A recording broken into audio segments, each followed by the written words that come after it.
ప్రదేవుని బిడ్డలారా, మన దేవుడు క్రీస్తులో విజయవంతమైన జీవితాన్ని మనకి వాగ్దానం చేశాడు.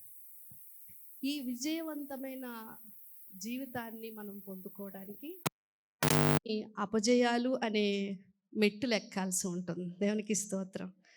అయితే మన దేవుడు విజయాలకి దేవుడు, అపజయాలకు కూడా దేవుడు. కొన్నిసార్లు మన జీవితాల్లో ఓటమికి ఆయనే ఉద్దేశపూర్వకంగా కారణమై ఉంటాడు. ఈ అపజయాలన్నీ కూడా ఒకానొక విజయానికి మెట్టులుగా ఉంచాలని దేవుడు అలాంటి అనుభవాల గుండా మనలను తీసుకొని వెళ్తాడు. దేవుని వాక్యంలో భక్తుడు ఒక చక్కని మాట రాశాడండి. ఏమంటాడంటే, నేను ఎక్కలేనంత ఎత్తైన కొండపైకి నన్ను ఎక్కించు. మనం ఎక్కలేము, కానీ దేవుడు మనల్ని అక్కడికి తీసుకొని వెళ్ళగలడు. దేవునికి స్తోత్రం. దీనిని వాక్యం ఏమంటుంది అంటే, కొండ శిఖరము అని మనం చూసినట్లయితే, శిఖరము అనేది వాక్యంలో ఒక విజయానికి సాదృశ్యంగా, ఒక ఆశీర్వాదకరమైన జీవితానికి, అనేకులకు ఒక వ్యక్తి కనిపించి అనేకులను వారి వైపు ఆకర్షించుకునే ఒక అద్భుతమైన జీవితానికి సాదృశ్యంగా శిఖరము అనేది మనకి కనిపిస్తుంది. అయితే ఈ శిఖరానుభవంలోనికి మనం వెళ్ళాలి అంటే దాని ముందు మనము కొన్ని లోయ అనుభవాల్లోనికి వెళ్ళాలి కదండి. కొండలు ఎక్కే ముందు పల్లపు ప్రాంతాలన్నీ దాటుకుంటూ వెళ్తేనే కొండలు ఎక్కగలం. ఈ లోయ అనుభవము అనేది వాక్యంలో చాలా గంభీరమైన అర్థాన్ని కలిగి ఉంది. లోయలు అనేవి ప్రతి విశ్వాసి జీవితంలో కూడా తప్పకుండా దాటాల్సిందేనండి, తప్పకుండా దాటాల్సిందే. లోయలో ఏం కనిపిస్తుంది అంటే నిరుత్సాహం కనిపిస్తుంది. లోయలో నిరీక్షణ ఉండదు. లోయలో దేవుని బిడ్డలారా ఒక రకమైన భయము ఉంటుంది. అందుకే భక్తుడు ఏమంటాడు అంటే, గాఢాంధకారపు లోయలో నేను సంచరించినను ఏ అపాయమునకు, అంటే లోయలో ఏముంటుంది? అపాయం ఉంటుంది, అపాయం ఉంటుంది. దావీదు గొర్రెల కాపరి కదా. ఆ గొర్రెలనంట లోయ ప్రాంతాల గుండా కొన్నిసార్లు తీసుకెళ్ళినప్పుడు అకస్మాత్తుగా ఈ శత్రువులు, ఈ యొక్క తోడేలు లాంటివి దాడి చేయడానికి వాటి మీదకి వచ్చినప్పుడంట గొర్రె నడుస్తూ నడుస్తూ నడుస్తూ అక్కడ టక్మని ఆగిపోద్దట. శత్రువుని చూసిన వెంటనే ఆగిపోద్దట. ఆగిపోయి ఏం చేస్తుందంట తెలుసండి? శత్రువు కేసు చూడదటండి, వెంటనే కాపరి కేసు చూస్తుందట. దేవునికి స్తోత్రం. నీవే నన్ను తప్పించాలి, నీవే నన్ను కాపాడాలి అని సమస్య మీద దృష్టి పెట్టకుండా గొర్రె ఏం చేస్తుందంటండి, వెంటనే కాపరి వైపు చూస్తుంది. అందుకే దావీదు అంటున్నాడు, యెహోవా నా కాపరి, నాకు ఏ భయము లేదు. ఎందుకంటే ప్రతి సమస్యలో, ప్రతి శత్రువు దాడిలో కూడా నేను ఎవరి వైపు చూస్తున్నాను అంటే దేవుని వైపు చూస్తున్నాను. కనుక దేవుని బిడ్డలారా, లోయలు మన జీవితాల్లో చాలా రకాల లోయలు ఉంటాయండి. కొందరికి మనుషుల వల్ల ఎదురయ్యే సమస్యలే లోయలుగా ఉంటాయి. కొన్ని మరణకరమైన రోగాలు అనే లోయల గుండా మనం వెళ్తాం. నిరుత్సాహాలు, నష్టాలు, అవమానాలు, నిందలు, ఒకటేంటండి, ఎన్నో రకాల లోయ అనుభవాల గుండా విశ్వాసి దాటుకుంటూ ఎక్కడికి వెళ్ళాలి అంటే శిఖరానుభవంలోనికి వెళ్ళాలి. ఖచ్చితంగా లోయ దాటిన తర్వాత శిఖరము అనేది దేవుడు ఎక్కిస్తానంటున్నాడు. అయితే ఈ లోయలు అనేవి ఒక విశ్వాసి జీవితంలో చాలా తాత్కాలికమైనవి, చాలా తాత్కాలికమైనవి. ఎప్పుడు ఆ లోయలోనే ఉండిపోతామని అనుకోవడానికి లేదు. ఎందుకంటే ఈ మాట చెప్తున్నాను, లోయలో భయం ఉంటుంది, లోయలో నిరుత్సాహం ఉంటుంది, లోయలో చాలా కష్టతరంగా అనిపిస్తుంది. కానీ లోయలో మనం ఒక్కలమే ఉండం. దేవునికి స్తోత్రం. మనతో ఎవరుంటారండి? దేవుడు ఉంటాడు. అందుకని ఆ తాత్కాలికమైన పరిస్థితుల్లో నుంచి దేవుడు మనల్ని బయటికి తీసుకొని వస్తాడు. దురదృష్టం ఏంటి అంటే, కొంతమంది విశ్వాసులుగా మనం దేవుడు మనతో ఉన్నాడని తెలిసినా, దేవుడు అన్నిటికీ సమర్థుడు అని తెలిసినా, లోయలను మనము ఒక శాశ్వతమైన నివాసాలుగా మార్చేసుకుంటాం. ఎప్పుడు చూసినా కష్టాల్లోనే, ఎప్పుడు చూసినా నిరుత్సాహాల్లోనే. కారణం ఏమి అంటే లోయలో మనం తీసుకోవాల్సిన జాగ్రత్తలు తీసుకోకపోవడం వల్ల, లోయలో మనకు ఉండాల్సినంత నిరీక్షణ, విశ్వాసం లేకపోవడం వల్ల కొంతమంది అక్కడే ఆగిపోతారు.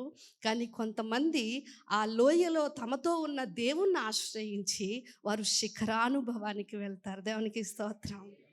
లోయలో ఏముంటాయి? అసలు లోయల గురించి వాక్యం ఏం చెప్తుంది అంటే చాలా లోయలు ఉన్నాయి. సో అవన్నీ కాకుండా క్లుప్తంగా కొన్ని లోయలను నేను మీ ముందుకు తీసుకొని వచ్చి తర్వాత నేను వాక్యంలోనికి వెళ్తాను. మొదటిగా మనం చూసినట్లయితే సంఖ్యాకాండము 32వ అధ్యాయం 9వ వచనంలో ఎష్కోలు లోయ అని కనిపిస్తుంది. ఏ లోయ అండి? ఎష్కోలు లోయ. ఇక్కడ మోషే కొంతమందిని కనాను చూడడానికని పంపిస్తే అక్కడికి వెళ్ళిన తర్వాత వాళ్ళు తిరిగి వచ్చి ఏం చేస్తారు అంటే ఇశ్రాయేలీల ప్రజల్లో అవిశ్వాసాన్ని నూరుపోస్తారు. ఆ ఎష్కోలు లోయలో అంట వాళ్ళు ఏం చూశారు అంట, ఒక వ్యక్తి ద్రాక్ష గెలలను, ఒక గెలనంట 2 మనుషులు మోసుకుంటూ వెళ్ళారట.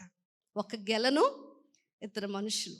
అంటే అంత విస్తారమైన ఆ యొక్క సమృద్ధి కలిగిన లోయ. అలాంటి దేశాన్ని, అలాంటి ప్రాంతాన్ని మీకు ఇస్తున్నాను అని దేవుడు చెప్పడానికి ముందే ఆ లోయ గుండా తీసుకొని వెళ్తే వాళ్ళు ఏం చేశారంటే అక్కడ అవిశ్వాసాన్ని వ్యక్తపరిచారు. అక్కడ మనం నేర్చుకోవాల్సిన పాఠం ఏంటి అంటే, దేవుడు లోయ, ఆ ఎష్కోలు లోయ లాంటి ఆ యొక్క అనుభవాల గుండా మనల్ని తీసుకొని వెళ్తున్నప్పుడు దేవుడు మనకి కొన్ని ఆశీర్వాదాలు, కొన్ని ఫలవంతమైన ఆ యొక్క జీవితంలోనికి మళ్ళీ నడిపించాలి, ఇది నేను ఇవ్వబోతున్నాను అని చెప్పడానికి దేవుడు తీసుకొని వెళ్తే అక్కడ మనం ఎలా వ్యవహరించాలి అంటే, ముందుకు సాగడానికి కావలసిన దృక్పథం అనేది మనకి ఉండాలి. ఏముండాలండి? ముందుకు నేను దాన్ని పొందుకోవాలి, నేను దాన్ని స్వతంత్రించుకోవాలి. ఎష్కోలు లోయలో సమృద్ధి ఉంది, కానీ దాన్ని పొందుకోవడానికి నీకేం కావాలి అంటే విజయ దృక్పథం అనేది కావాలి. అది నేర్పిస్తాం. తర్వాత మనం చూస్తే ఏలా లోయ అనే ఒక లోయ కనిపిస్తుంది. ఈ లోయ ఎక్కడ కనిపిస్తుంది? 1 సమూయేలు గ్రంథం 17వ అధ్యాయం 2వ వచనం, అలాగే 21వ అధ్యాయం 9వ వచనం మీరు చూస్తే ఈ ఏలాయి లోయలో ఏం జరిగింది అంటే ఒక పోరాటం జరిగిందండి. గొలియాతుకి దావీదుకి యుద్ధం జరిగింది. ఒక పోరాటానికి గుర్తుగా ఆ లోయ కనిపిస్తుంది. అయితే దావీదు ఏమంటాడు, యుద్ధము యెహోవాదే, యెహోవా వలనే విజయం వచ్చింది. ఈ లోయ మనకి చెప్పే విషయం ఏంటి అంటే, లోయ అనుభవంలో నీకు పోరాటం అనేది ఉంటుంది. అయితే నీకు విజయాన్ని ఇచ్చేవాళ్ళు ఎవరు?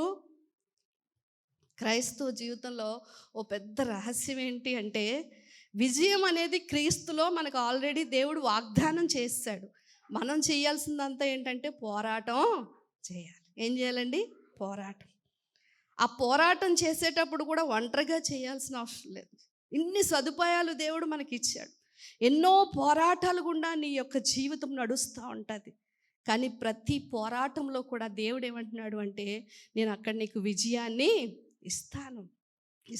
దావీదు ఎలా లోయలో యుద్ధం చేశాడు, గొలియాతుతో గొప్ప విజయాన్ని పొందుకున్నాడండి. ఇంకా మనం కొన్ని విషయాలు చూసినట్లయితే బెరాకా లోయ.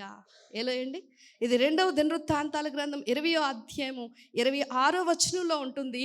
ఇక్కడ జరిగిన నేపథ్యం చూస్తే యెహోషాపాతు అనే రాజుకి అకస్మాత్తుగా గొప్ప అపాయం ఏర్పడుతుంది. పిల్లలు కొద్దిగా సైలెంట్ చేయండి. అపాయం ఏర్పడుతుంది. 3 రాజులు ఒక్కసారిగా యెహోషాపాతు మీద దాడి చేయటానికి మూకుమ్మడిగా కూడబలుక్కొని అందరూ వచ్చేస్తారండి. అప్పుడు యెహోషాపాతుకి ఏం చేయాలో తెలియక మనసును దేవుని మీద నిలిపి ప్రవక్త సహాయంతో ప్రార్థన చేస్తాడు. ఆ రోజు దేశమంతా ఉపవాసాన్ని ప్రకటిస్తాడు. దేవా, నీవే నాకు దిక్కు, ఈ యొక్క పరిస్థితుల్లో నేను ఏమాత్రము నా శక్తి చాలదు అంటాడు. ఏం చాలదండి? నా శక్తి చాలదు, నీవే నాకు దిక్కు అంటే దేవుడు అంటాడు, ఈ యుద్ధము మీరు చేయవలసిన అవసరము లేదు. మరి ఏం చేయాలి? యుద్ధం చేయకపోతే గెలుపు రావాలంటే దేవుడు అంటాడు, నువ్వు స్తుతించు. ఏం చేయండి? అప్పుడు యెహోషాపాతు ఒక పని చేస్తాడు.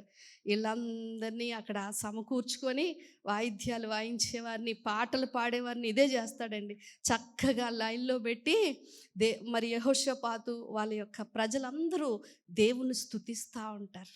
దేవుడు శత్రువుల్లో గలిబిలి పుట్టించి వాళ్ళ మధ్య మాటుకాండ్రను పెట్టి వాళ్ళ చేతే శత్రువులను చంపిస్తాడు. దేవునికి స్తోత్రం.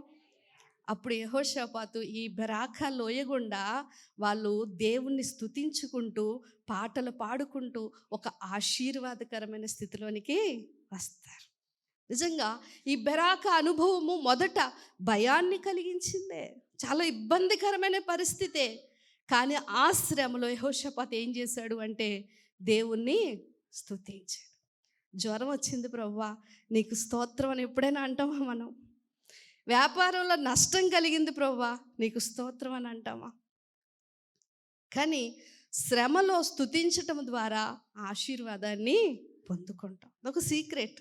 ఎందుకు శ్రమలో స్తుతించాలి?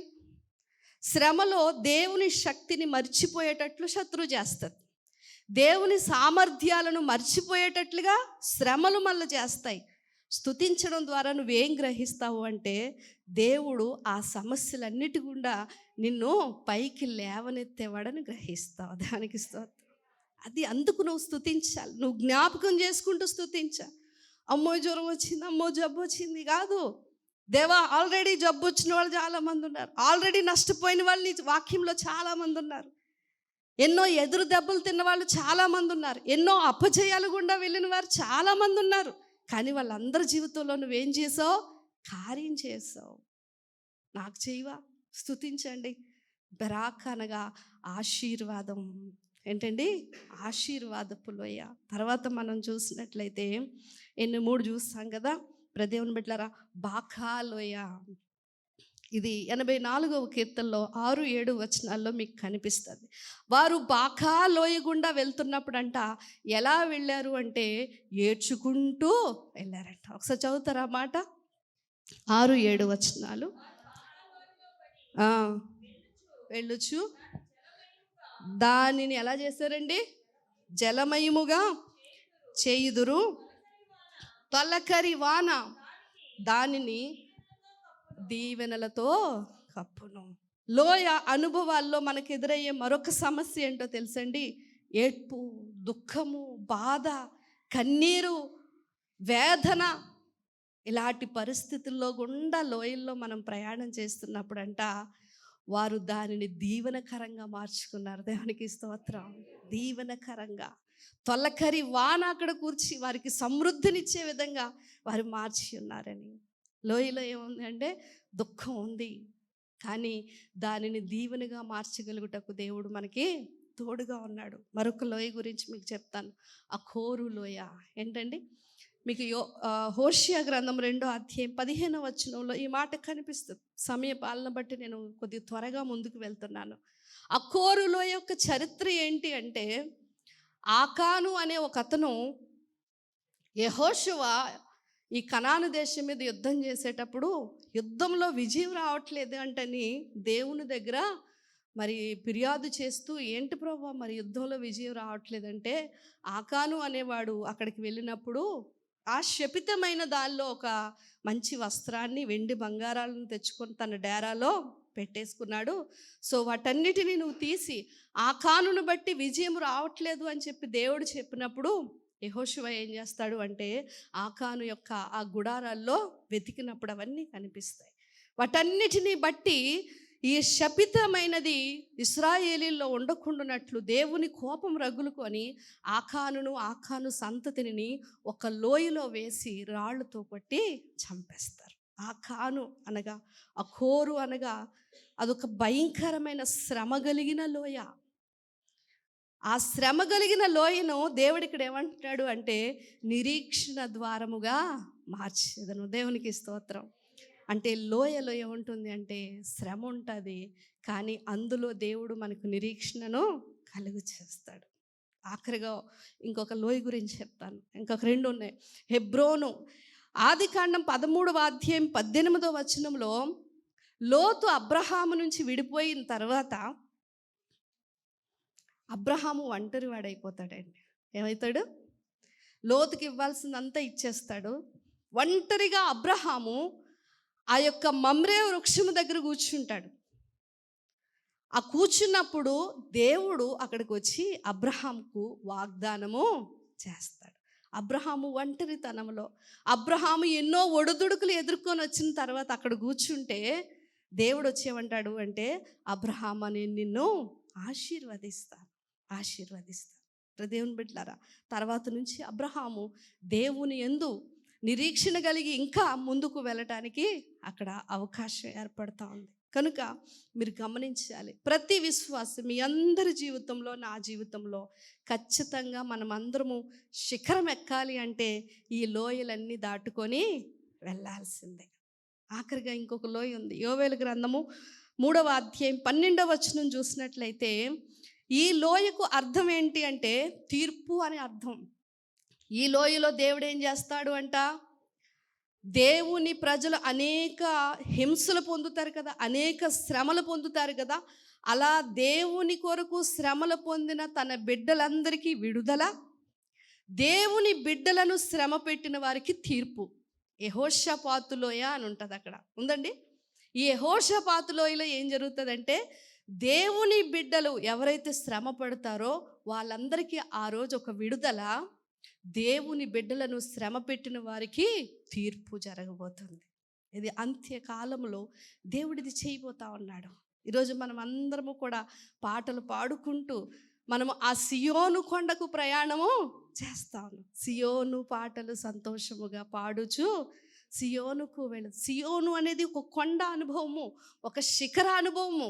అంతకుముందు మనమందరము కూడా ఈ లోకంలో ఎలా వెళ్ళాలి అంటే మనము లోయ అనుభవాల గుండా వెళ్ళాలి. ఈ లోయ అనుభవాల్లో మనము పాటలు పాడుకుంటూ దేవుని స్తుతించాలి. అందుకే యేసే నా ఆశ్రయం అనే పాటలో, శ్రమ లోయలు ఎన్నో నాకు ఎదురు వచ్చిన, కష్టాల ఊబిలో కూరుకున్నను, నాకు తోడుండును, నన్ను నడిపించింది. దేవునికి స్తోత్రం. ఖచ్చితంగా నీ జీవితంలో శ్రమ లోయలు ఎదురవుతాయి. అయితే నేను చెప్పిన లోయలన్నిటిలో మీరు ఒక విషయాన్ని గమనించండి. హెబ్రోను లోయలో అబ్రహాము ఒంటరిగా దిగాలుగా కూర్చున్నాడు. అక్కడ దేవుడు అక్కడికి వచ్చి ఏం చేశాడు అంటే వాగ్దానము ఇచ్చాడు. నువ్వు ఒంటరితనంతో ఆ లోయలు గుండా నీకు ఆశ్రయంగా ఉన్నవారు కొన్నిసార్లు నిన్ను కోల్పోయినా, నువ్వు అనేక ఒడిదుడుకులు గుండా వెళ్తూ కొన్నిసార్లు ఆ ఒంటరితనం, ఒక లోన్లీనెస్కు నువ్వు అక్కడ గురైనా కూడా దేవుడు ఆ లోయలో నీకేమిస్తాడు అంటే వాగ్దానాలను ఇస్తాడు. వాక్యం మాట్లాడుతున్నప్పుడే దేవుడు నీకు అనేక వాగ్దానాలు ఇస్తాడు. ఇంకా అంతేకాదు, క్రీస్తునందు నిత్య జీవము అనే వాగ్దానం మనకి దేవుడు చేస్తాడు. హెబ్రోను చాలా ఆశీర్వదింపబడిన స్థలం నేటికి కూడా. అలాంటి ఒక దేవుని దీవెనకరమైన ఆశీర్వాదానికి అది గుర్తుగా కనిపిస్తుంది. ఎలా లోయలో ఏం జరిగింది అంటే పోరాటము ఎదురైంది. అక్కడ గొలియాతు ఉన్నాడు, కానీ దావీదు దేవుణ్ణి బట్టి విజయాన్ని పొందుకు. పోరాటాలు ఎదురవుతాయి, కానీ ఆ పోరాటాల్లో దేవుడు నీకు విజయాన్ని ఇస్తాడు. బెరాకా లోయగా నీకు భయము, నీకు శత్రువులు ఎదురవుతారు.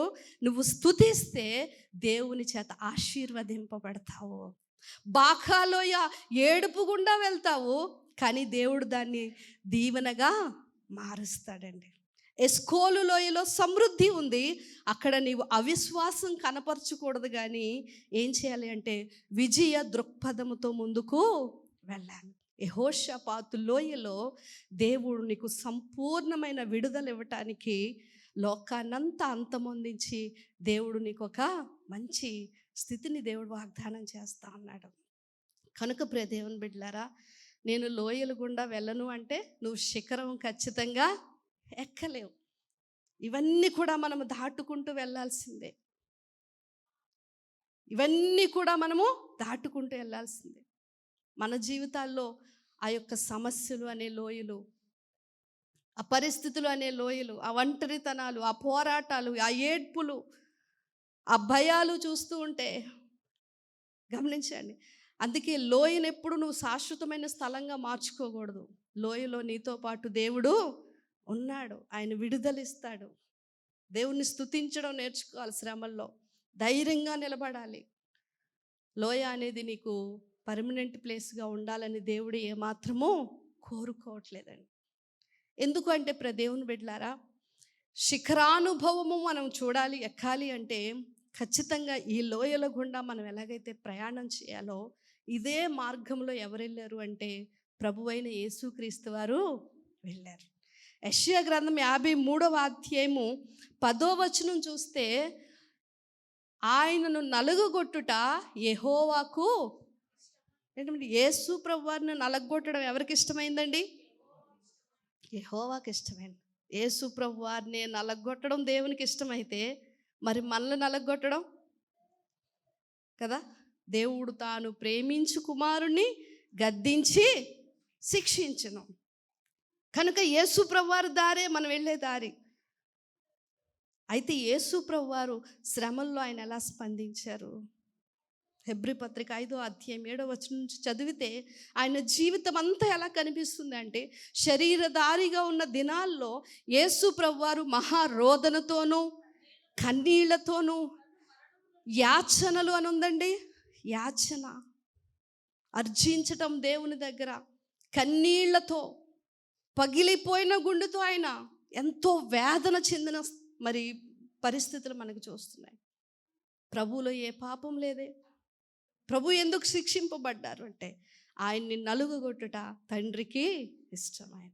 అంటే శ్రమల వలన ఆయన ఏం నేర్చుకున్నారు? కిందే ఉంది, శ్రమల వలన ఆయన విధేయత నేర్చుకున్నారు. ఈ వాక్యం ప్రిపేర్ చేసుకుంటూ నేను ఒక మాట రాసుకున్నాను. ఏంటి అంటే, పరలోకపు బాటలో పువ్వులు లేవు కానీ ముళ్ళు ఉన్నాయి. ఏంటండి? పరలోకపు బాటలో పువ్వులు లేవు, ఏమున్నాయి? ముళ్ళు ఉన్నాయి. ఖచ్చితంగా ఆ బాటలో నడుస్తున్నప్పుడు మనకి ముళ్ళు అనేవి గుచ్చుకుంటాయండి. ఈ ముళ్ళు మనకి ఏం తెలియచేస్తే తెలుసండి, చాలామందికి, అందరికీ ముళ్ళు ఉంటాయి మ్యాక్సిమంగా, ప్రతి ఒక్కరికి కూడా. ముళ్ళు లేని విశ్వాస జీవితం అనేది ఉండదు. నేనేమంటాను తెలుసా, ఈ ముళ్ళను దేవుడు నీకు నడక నేర్పించడానికి పెట్టాడు. దేవునికి స్తోత్రం. సరిగ్గా నడు, లేకపోతే గుచ్చుకుంటాయి. సరిగ్గా నడు. ఈ ముళ్ళు మనకిచ్చే పాఠం ఏంటంటే, చూసుకొని నడు, జాగ్రత్తగా నడు, నీ నడక మార్చుకో. దేవుని బిడ్డలారా, భరతనాట్యం నేర్పిస్తారు కదండి. మగవాళ్ళే భరతనాట్యం నేర్పించే వాళ్ళు ఉంటారు కొంతమంది. మీరు టీవీలో అది చూస్తుంటారు. వాళ్ళు పెద్ద కళ్ళకి ఇలా మగవాళ్ళే ఆడవాళ్ళలాగా వేషాలు వేసుకొని చక్కగా వాళ్ళు వైలు ఒలికిస్తూ చక్కగా భరతనాట్యం నేర్పిస్తారు. ఒక 10 సంవత్సరాలు ఆ వృత్తిలో ఒక పురుషుడే భరతనాట్యం నేర్పిస్తే బయటకు వచ్చిన తర్వాత అంట వాళ్ళ నడక మారిపోద్దట. ఏమవుతుంది? వాళ్ళు నేర్పించి చేసి బయట కూడా మళ్ళాగా సాధారణంగా నడవరు, నాట్యం చేసినట్లు నడుస్తారట. చూసే ఉంటారు కొంతమంది మగవాళ్ళు ఆడవాళ్ళ నడుస్తూ ఉంటారు, వయ్యారంగా అంటారు కదా.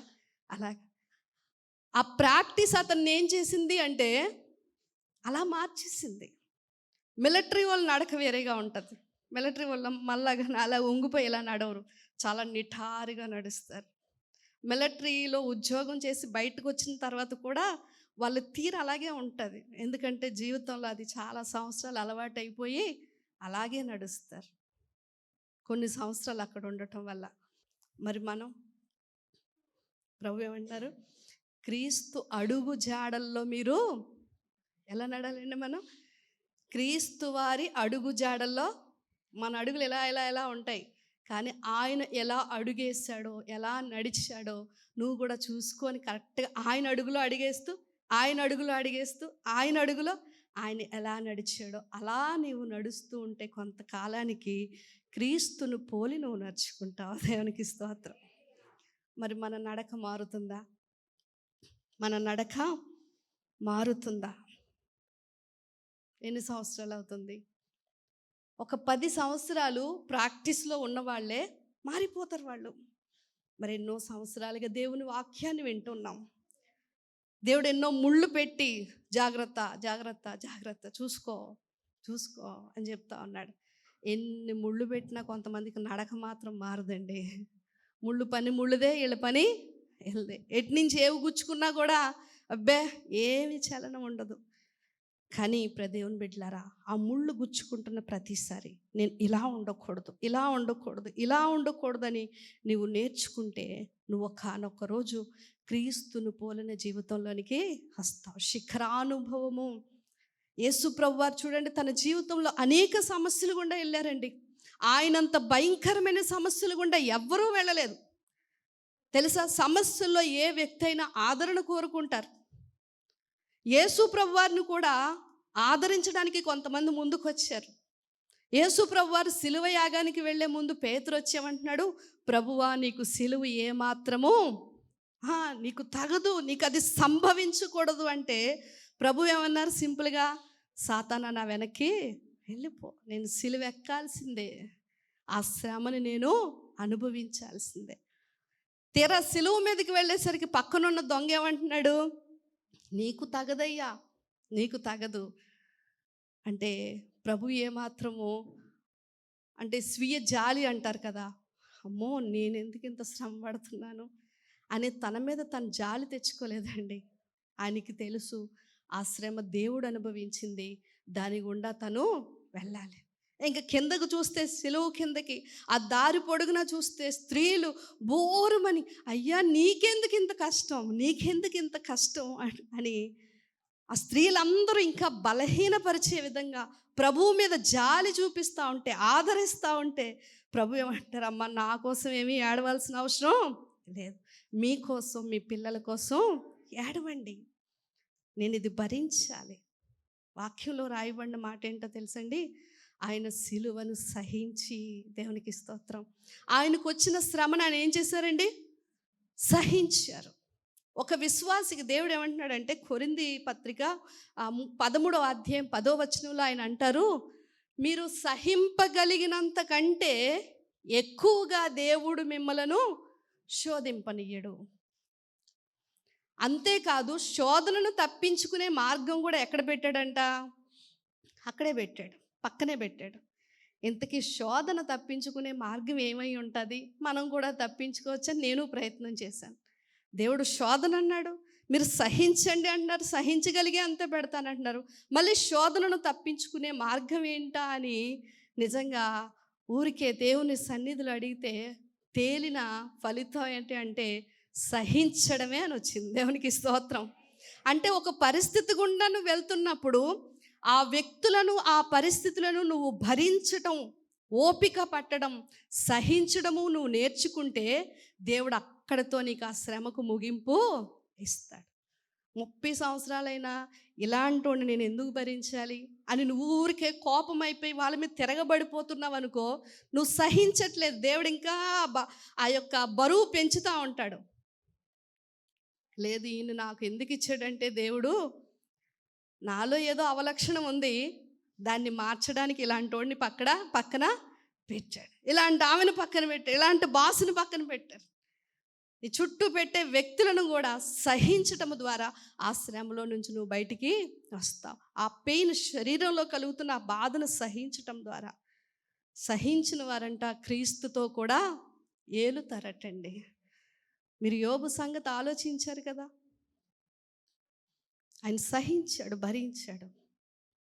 మనం తప్పించుకునే మార్గాలు అంటే ఏవో వాక్య వ్యతిరేకమైన పద్ధతులను ఆలోచించుకుంటూ అందులోనికి వెళ్ళి ఎలాగైనా బయటకు పడిపోవాలి. నో, దేవుడు నువ్వు సహించగలిగే అంత పెట్టాడు, అంతకు మించి నీకు పెట్టలేదు. నువ్వు దాన్ని భరిస్తే దేవుడు అక్కడి నుంచి నిన్ను బయటికి తీసుకొచ్చేస్తాడంతే. దేవుని బిడ్డలారా గమనించండి, యేసు క్రీస్తు వారే ఆ మార్గం గుండా వెళ్ళారండి. అవమానాన్ని నిర్లక్ష్యపెట్టి సిలువను ఆయన సహించారు. మనుషులు ఇచ్చే ఆదరణ ఏం చేస్తారు తెలుసండి, సమస్యలో మనం తట్టుకునే శక్తిని తీసేస్తుంది. సాధారణంగా మనిషికి ఏమి ఇష్టం అంటే వాళ్ళ మీద వాళ్ళకి జాలి అనేది ఒకటి. అమ్మో నాకు ఎందుకు ఇలాంటి పరిస్థితి, నేను కాబట్టి భరిస్తున్నాను, ఇంకెవ్వరూ భరించలేరు. వాళ్ళ మీద వాళ్ళకి జాలితోనే కొంతవరకు విఫలమైపోతూ ఉంటారు. ఇప్పుడు బయట నుంచి వచ్చే ఆదరణ ఏం చేస్తుంది, సమస్యను తట్టుకోకుండా చేసేస్తుంది. ఒక సహోదరుడు చాలా డిప్రెషన్, యాంగ్జైటీ అంటారు కదా, అలాంటి పరిస్థితుల్లో వెళ్తూ ఉంటే సంఘ పెద్ద ఒక ఆయన వచ్చి, నాకు తెలిసిన ఆయన వచ్చి, ఏంటి బ్రదర్ అని అన్నాడు.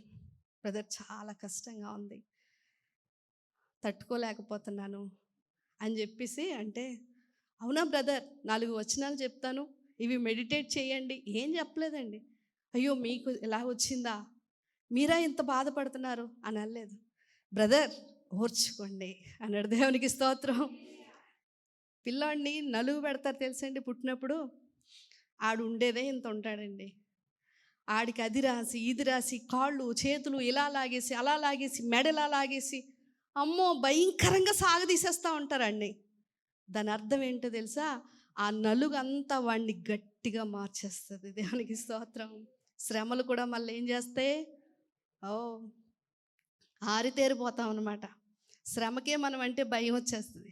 ఇంక వీళ్ళకి ఎన్ని పెట్టినా వీళ్ళకి కదిలింపు ఉండదు అనే స్థితికి దేవుని బిడ్డలారా దేవుడు మనలను తీసుకురావాలి. ప్రతి దానికి కృంగుబాటు. యేసు ప్రభువారు కృంగుబాటుకి ఎక్కడ కూడా తావు ఇవ్వలేదు. ఆదరణకి ఎక్కడ అంటే ఆదరించవద్దా అంటే ఖచ్చితంగా ఆదరించాలి. ఆదరణ కూడా సత్యం చెప్తూ ఆదరించాలి. బ్రదర్, మనం దేవుని పిల్లలు, మనకి తప్పదు. దేవుడు ఏదో నేర్పించాలనుకుంటున్నాడు, ఏదో నేర్పిస్తున్నాడు నిన్ను అణచడానికి. ఈ మాటలు నొప్పిగా ఉంటాయి, అవతల వాళ్ళు రిసీవ్ చేసుకోలేరు. మనం ఏం చేస్తాం? అబద్ధాలతో ఆదరిస్తూ ఉంటాం. ప్రభువుని ఆదరిస్తున్నప్పుడు ఆయన ఎక్కడ అవకాశం లేదు. సాతాన్ని గద్దించాడు. నేను కష్టపడాలి, నేను శ్రమ పడాలి, నేను వెళ్ళాలి అంతే దీని గుండా. ఇది తప్పించుకోవడానికి ఏ మాత్రమో అవకాశం లేదు. ఎందుకు ఊరికే శ్రమలు వస్తే గొడవ గొడవ గొడవ అల్లరి చేసేస్తూ ఉంటాం మనం. కృంగుదలకి నేను ఒక మాట చెప్తానండి. మనుషులు నిన్ను ఆదరించినా ఆదరించకపోయినా నీలో ఉన్న వాని పేరేంటో తెలుసా? ఆదరణకర్త. దేవునికి స్తోత్రం. మనుషులు ఎంతకాలం వచ్చి నిన్ను ఆదరిస్తారు? ఒకరోజు రాగలరు, 2 రోజులు రాగలరు. దేవునికి ఈ సత్యం తెలిసేమో. అందుకే పరిశుద్ధాత్మని మనలో పెట్టి ఆయనకి ఏం పేరు పెట్టారు అంటే ఆదరణకర్త. అర్ధరాత్రైనా నిన్ను ఆదరిస్తారు, మెట్ట మధ్యాహ్నమైనా నిన్ను. మనం ఆ ఆదరణ కోరుకోం. ఆ ప్రార్థన జీవితం మనకు ఉండదు. ఆయన ద్వారా శ్రమలో నుంచి బయటికి రావాలని ఆలోచించం. కానీ మనకు బాగాలేకపోతే ఎవరైనా పళ్ళు తెస్తే పట్టుకొని నన్ను ప్రేమించి పళ్ళు తీసుకొచ్చారు 100 మందికి చెప్తాను. పండు తీసుకొస్తే అయిపోయింది అక్కడ. ఫోన్ చేశారు. ఎంత బాగాలేదో తెలుసా? కనీసం మీరు ఫోన్ అయినా చేయలేదు. ఇది కదా మనం అంటాం. ప్రభు అంటున్నారు, నిజంగా పేతురు ఎంత ప్రేమతో, ప్రభువా నీకు సిలువు దూరమగునుగాక అంటే, సాతానా పొమ్ము. నిజంగా ఆదరణ మంచిదే. ఒకవేళ మనుషుల వల్ల నీకు ఆదరణ దొరకట్లేదు, అందరూ శరీరాలతోనే ఉన్నారు, వారి వారి పనులు వారి వారి బాధ్యతలు వారికి ఉంటాయి, కొన్నిసార్లు అవ్వకపోవచ్చు.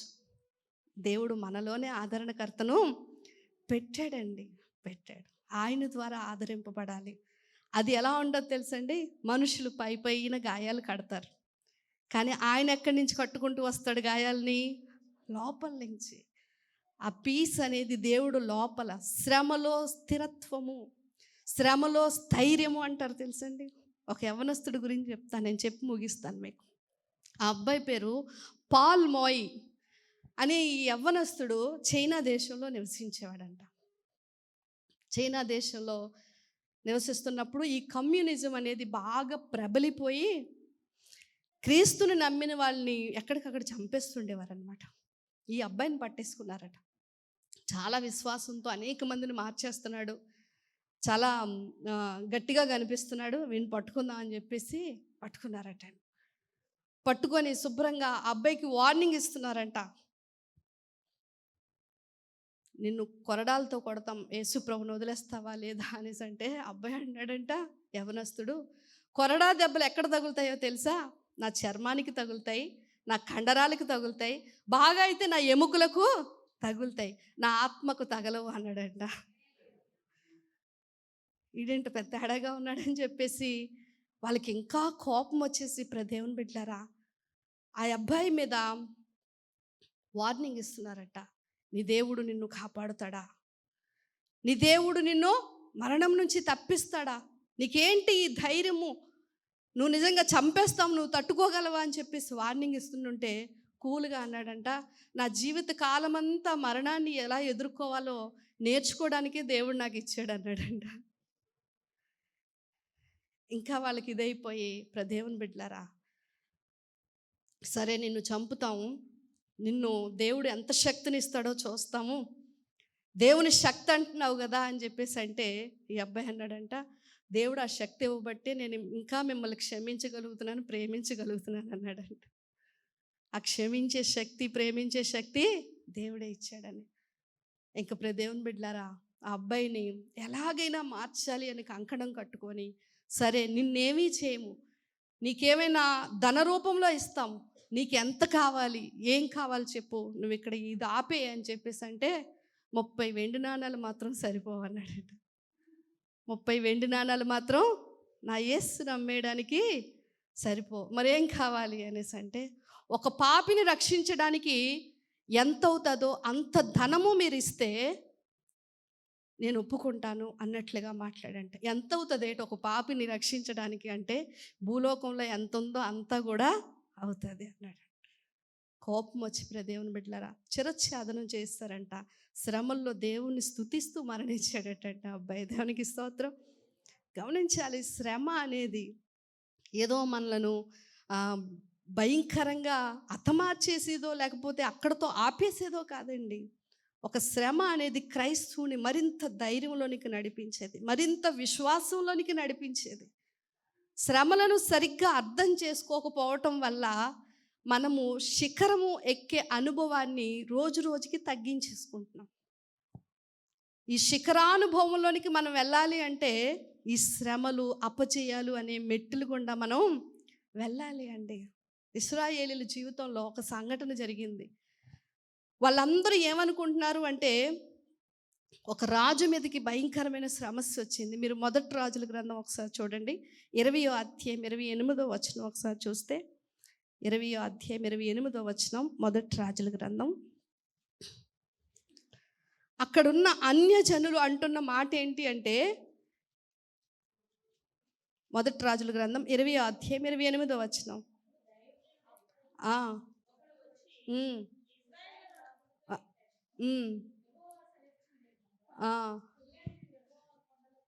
చూడండి, యెహోవా వీళ్ళతో ఏమని చెప్తున్నారంటే, ఇక్కడ ఉన్న వాళ్ళతో, ఈ సిరియన్లు ఏమనుకుంటున్నారు అంటే, యెహోవా కొండలకే దేవుడై ఉన్నాడు కనుక ఇప్పుడు వీళ్ళని జయించడానికి, వీళ్ళు ఓడించడానికి మనం ఏం ప్లాన్ చేద్దామంటే ఒక మైదానంలో కూడుకుందామని ప్లాన్ చేసుకుంటున్నారు.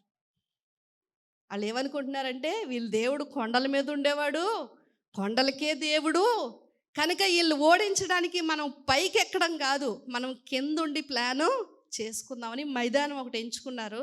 అందరూ అందులో శుభ్రంగా కూడుకొని ఒక ప్రణాళిక వేసుకుంటుంటే, వారు అనుకున్నట్లుగా యెహోవా దేవుడు కొండలకు దేవుడు కాదు, లోయలకు, మైదానాలకు కూడా దేవుడు, అక్కడున్న శత్రువులను కూడా మట్టుబట్టిస్తాడని చెప్పడానికి వారి మధ్యకు దేవుడు వచ్చి వారిని అపజయానికి గురి చేస్తాడు. దేవునికి స్తోత్రం. అందుకని మన దేవుడు కొండలకి మాత్రమే దేవుడు కాదు, శిఖరాలకు దేవుడు మాత్రమే కాదు, ఆయన లోయలకు దేవుడై ఉన్నాడు. జయాలకు మాత్రమే దేవుడు కాదు, అపజయాల్లో కూడా ఆయన దేవుడై ఉన్నాడు. గాఢాంధకారపు లోయలో నేను సంచరించిన ఏ భయమునకు నేను భయపడను, నా దుడ్డి కర్ర, నా దండము ఆయన. ఎందుకు ఎన్ని శ్రమల మీద మన మీదకి వస్తున్నాయి, ఏం నేర్చుకుంటున్నాం, ఎంత గట్టిపడుతున్నాం, ఎంతో సున్నితమైన హృదయాలు ఫస్ట్ మనవి, బాధని తట్టుకోలేని మనుషులం. ఈరోజు ఎన్నైనా సహించగలుగుతున్నావా? ఆ శ్రమల్లో కూడా దేవుని స్తుతించగలుగుతున్నావా?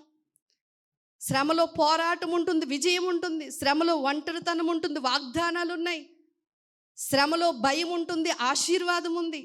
శ్రమలో భయంకరమైన వేదన, కన్నీరు ఉంటుంది, కానీ దీవెనకు దేవుడు ఇస్తానన్నాడు. శ్రమ, అఖోరు లోయ అనేది భయంకరమైన శ్రమ, దేవుడు అక్కడే ఒక నిరీక్షణను నీకు ఇస్తానన్నాడు. అంతేకాదు, శ్రమలో మనకి తోడై ఉండి మనలను నడిపించే దేవుడు. కనుక లోయ అనుభవాలను ఓపికతో దేవుని వాక్యానుసారంగా దాటడం నేర్చుకుంటే నువ్వు ఒకానొక రోజు శిఖరానుభవంలోనికి వెళ్తావు. శిఖరం మీద, శిఖరము అనగానే వాక్యంలో విజయము అని అర్థం అండి. దేవుడు అంటాడు, కొండ మీద ఉన్న పట్టణము మరుగై ఉండదు. కొండ మీద ఉన్న పట్టణం మరుగై ఉండదు. అందరికీ కనిపిస్తావు ఒకరోజు. అందరిలో దేవుడు నిన్ను హెచ్చిస్తాడు. ఒక విజయంతో అక్కడ ఉంటావు, ఒక ఆశీర్వాదంతో అక్కడ ఉంటావు. ఆ స్థాయికి మనం చేరాలి అంటే ఈ లోయల గుండా మనం ప్రయాణము చేయాలి. ఈ లోయల్లో దేవుడు ఉన్నాడని మర్చిపోకు. అందులో ఉన్న ఎంత భయంకరమైన కష్టమైనా ఇదిగో ఈ లోయ అనుభవాల్లో నుంచి దేవుడు నీతో మాట్లాడుతున్నాడు. కావలసిన దీవెన, ఆశీర్వాదం, ధైర్యము, నిరీక్షణ, విజయాలతో దేవుడు నిన్ను నడిపిస్తాడండి. దేవుని బిడ్డలారా, అలాంటి దేవుని మనం కలిగి ఉన్నాం. ఎవరో నన్ను ఆదరించలేదు, ఎవరో నాకు సహాయం చేయట్లేదు, ఈ శ్రమలో నాకు ఎవరు తోడుండట్లేదు. ఇవన్నీ పసితనపు మాటలు. ఒక యవ్వనస్తుడైన పాల్మోయి ప్రాణం పోయినా కూడా దేవుని కొరకు ధైర్యంగా నిలబడ్డాడు. మీరు కొట్టే శరీరపు దెబ్బలు నా ఆత్మను చేరలేవు. మరణానికి కూడా నేను భయపడను, ఏ ప్రలోభాలకు కూడా నేను లొంగను అని ఆఖరికి ఆ శ్రమలో తన ప్రాణాన్ని కూడా ధైర్యముగా ఇవ్వగలిగాడు. ఆ శ్రమలు నలుగు పెడుతున్నప్పుడు మన శరీరం ఏమవ్వాలి అంటే దిట్టపడాలి, గట్టిపడాలి. కళ్ళు మూసుకున్నట్లయితే ప్రార్థన చేసుకుందాం. యేసు ప్రభువారు మన ముందుండి ఒక విషయాన్ని చెప్తా ఉన్నారు. ఆయన వెళ్ళే బాటలోనే మనం వెళ్తూ ఉన్నాం. ఆయన అడుగు జాడల్లో మనం నడుచుకుంటూ ఆయన్ను పోలిన జీవితం ఆ యొక్క వాక్యం సెలవిస్తుంది. సిలువను సహించిన ఆయన, మరణాన్ని భరించి అవమానమును నిర్లక్ష్యం పెట్టిన ఆయన స్థితి ఏంటో తెలుసా? తదుపరి అన్ని నామముల కంటే పైనామం. ఈ లోకంలో భూమి యందు, ఆకాశమందు ప్రతి నామము కంటే హెచ్చైన నామము యేసుక్రీస్తు వారు దవడానికి కారణము ఆయన కూడా మనవలే లోయల లాంటి అనుభవాల గుండా వెళ్ళారు. ఆ కష్టాల్లో స్థిరముగా, ధైర్యము కలిగి తన్ను తాను దేవునికి అప్పగించుకున్నారు. ఆయన హెచ్చింపబడిన రీతిగా మనము కూడా హెచ్చింపబడతాము అని దేవుడు వాగ్దానం చేస్తున్నాడు. అది గ్రహించిన భక్తుడు అంటున్నాడు, నేను ఎక్కలేనంత ఎత్తైన కొండపైకి నన్ను ఎక్కించు ప్రభువా. దేవుడు ఆ స్థితికి నిన్ను తీసుకువెళ్ళాలని ఆయన ఆశపడుతున్నాడు. ప్రార్థన చేసుకుందాం. శ్రమలోయలో ఎన్నో ఎదురు వచ్చిన, కష్టాల ఊబిలో కూరుకున్నాను. శ్రమలోయలో ఎన్నో ఎదురు వచ్చిన, కష్టాల ఊబిలో కూరుకున్నాను. నన్ను తొలిపించు, నాకు తోడు, నా కాపరి నన్ను విడిపించును, నన్ను నడిపించు, నా కాపరి నాకు ఉండును. యేసే నా ఆశ్రయము, యేసే నా ఆధారము, యేసే నా ఆశ్రయము, యేసే నా ఆధారము. నా కోట నీవే, నా దుర్గము నీవే, నా కాపరి నీవే. నా కోట నీవే, నా దుర్గము నీవే, నా కాపరి నీవే. ప్రార్థన చేసుకుందాం. పరిశుద్ధుడా, ప్రేమ కలిగిన తండ్రి, నీకు స్తోత్రాలు. నీ వాగ్దానం చేసిన తండ్రి, ఆ విజయాలు మేము పొందుకోవడానికి ముందు ఎదురయ్యే ప్రతి చేదు అనుభవముగా అనిపించే ఓటములు కావచ్చు, లోయలు కావచ్చు నాయన, నీవిచ్చిన వాక్యపు ధైర్యముతో మేము ఎదుర్కోవడానికి సహాయం చేయండి. ఎప్పుడు మమ్మల్ని కింద ఉంచే దేవుడు కాదు, మాకు పైకి లేవనెత్తే దేవుడు నాయన. జిగటగల నాయన తండ్రి, దొంగ ఊబిలో నుంచి మమ్మలను పైకి లేవనెత్తి నీ పాదములను నేను స్థిరపరుస్తానని వాగ్దానం చేసిన దేవా, నీకు స్తోత్రాలు. ఏ యొక్క సమస్యకు, ఏ యొక్క భయాలకు, నిరుత్సాహాలకు మేము తావేయకుండా నాయన శ్రమలో భక్తుని వలె నీవు మాతో నడుస్తున్నావని ప్రవ్వా. ఆ గొర్రెలు శత్రువు ఎదురైనప్పుడు ఎలాగైతే వాటి ముఖము కాకుండా కాపరి ముఖం చూస్తూ ఆగిపోతాయో, నన్ను రక్షించవా, నన్ను కాపాడవా, నీవే నన్ను బయటికి తీసుకురాగలవు అని ఆ గొర్రె ఎలాగైతే గొర్రెల కాపరి మీద ఆధారపడుతుందో నాయన, అట్టి రీతిగా ప్రతి పరిస్థితుల్లో కూడా నాయన నీ ముఖము చూస్తూ నాయన నీవున్నావనే ధైర్యముతో ప్రవ్వా మేము ముందుకు నడవటానికి సహాయం చేయండి. బిడ్డలందరినీ బలపరచండి. ప్రతి బిడ్డ ఎదుర్కొంటున్న సమస్య వారిని మరింత ఆత్మీయ స్థితిలో ముందుకు నడిపించటానికి నాయన శ్రమ పొందిన క్రీస్తు ప్రభువా అక్కడ మాత్రమే, ఆ శ్రమల్లో మాత్రమే ఉండిపోకుండా అన్నిటికంటే పైనామము నాయన అయ్యా ప్రతి నాలుక స్తుతించే విధముగా ఏ విధముగా నీ చేత హెచ్చింపబడ్డాడో నీ ప్రియ కుమారుని వలె మమ్మల్ని కూడా తండ్రి అట్టి రీతిగా నీవు ఘనపరిచి మహిమపరచటానికి ఇష్టపడే దేవుడు కనుక నాయన నిన్ను బట్టి ప్రతి పరిస్థితిలో కావలసిన ధైర్యాన్ని పొందుకోవడానికి, దుష్టిని జయించుటకు కావలసిన విశ్వాసమును నిరీక్షణ మా అందరికీ దయచేయమని, మా ద్వారా మీరే మహిమ తెచ్చుకోమని యేసు వారి నామంలో ప్రార్థించి అడిగి వేడుకొనుచున్నాము పరమ తండ్రి. ఆమేన్. ఆమేన్. అందరూ ప్రార్థనలోనే ఉన్నట్లయితే మరి రొట్టె